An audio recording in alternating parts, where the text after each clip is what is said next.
BD news. राजधानी में 6 साल की मासूम बच्चे के रहस्यमय ढंग से लापता होने के मामले में पुलिस को बड़ी सफलता मिली है। करीब 3 महीने की तलाश के बाद कोहिफिजा पुलिस ने बच्ची को बिना से सकुशल बरामद कर लिया है।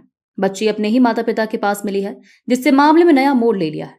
यह मामला इसी साल 4 और 5 अप्रैल के दरमियानी रात का है, जब मासूम बच्ची एयरपोर्ट रोड स्थित ब्रिज के नीचे अपनी मां के साथ सो रही थी। तभी वह अचानक रहस्यमय हालत में लापता हो गई। पहले 18 दिन तक परिजन खुद बच्ची की तलाश करते रहे, लेकिन जब कोई सुराग नहीं मिला तो 22 अप्रैल को कोइफिजा थाने में अपहरण का मामला दर्ज कराया गया।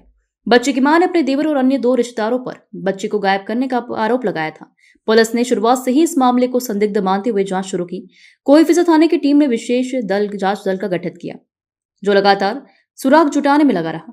गहन जांच के बाद पुलिस को बीना में बच्चे के होने की सूचना मिली। टीम ने तुरंत कार्रवाई करते हुए मासूम को बिना से सकुशल बरामद कर लिया। चौंकाने वाली बात यह रही कि बच्ची अपने ही माता पिता के पास थी। पुलिस अब इस बात की जांच पर जुट गई है कि आखिर बच्ची 3 महीने तक कहां और किस हालत में रही। क्या उसे जानबूझकर छुपाया गया था या मामला कुछ और है? साथ ही मां द्वारा लगाए गए आरोपों की भी दोबारा समीक्षा की जा रही है। कोइफिजा थाना प्रभारी केजी शुक्ला का कहना है कि मामला शुरू से ही संदिग्ध था। अब बच्चे के मिल जाने के बाद सभी पहलुओं की बारीकी से जांच की जा रही है। जल्दी सच्चाई सामने लाने का दावा किया गया है। ये बात सही है कि दिनांक 22/4/2025 को बालिका की मां थाना उपस्थित आकर के सूचना दिया था कि उसकी 6 वर्षीय बालिका को उसके ही रिश्तेदार लेकर गए हैं, जिसकी रिपोर्ट पर थाने पर अपराध पंजीबद्ध किया गया था। अपराध कायम करने के बाद बालिका की तलाश के हर संभव प्रयास किए गए थे और प्रयास के दौरान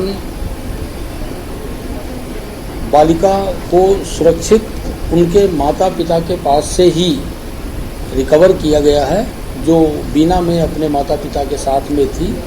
बच्ची स्वस्थ है, कुशल है और उस संबंध में किसी प्रकार का अपराध का घटित होना नहीं पाया गया है। आगे जो भी साक्ष्य मिलेंगे उसके आधार पर विधि संगत कार्रवाई करेंगे। तो सवाल ये है कि मासूम बच्ची की मां ने अपने देवर जो नंदोई पर भी आरोप लगाया था कि ये लोग घोषणा करेगा, इसके पीछे की वजह क्या बताई? जो मिली जानकारी के अनुसार वजह ये थी कि सूचक के बेटे का विवाद उसके ससुराल पक्ष के लोगों से हुआ था और उसी विवाद के वजह से उनके द्वारा उन लोगों के नाम लिखाए थे, किंतु इस प्रकार का जो विवेचना में साक्ष्य मिले हैं, ऐसी घटना नहीं हुई है। क्या माता पिता के साथ आने वाले साक्ष्य जो मिलेंगे विवेचना में, उसके आधार पर आगे की कार्रवाई प्रशस्त की जाएगी।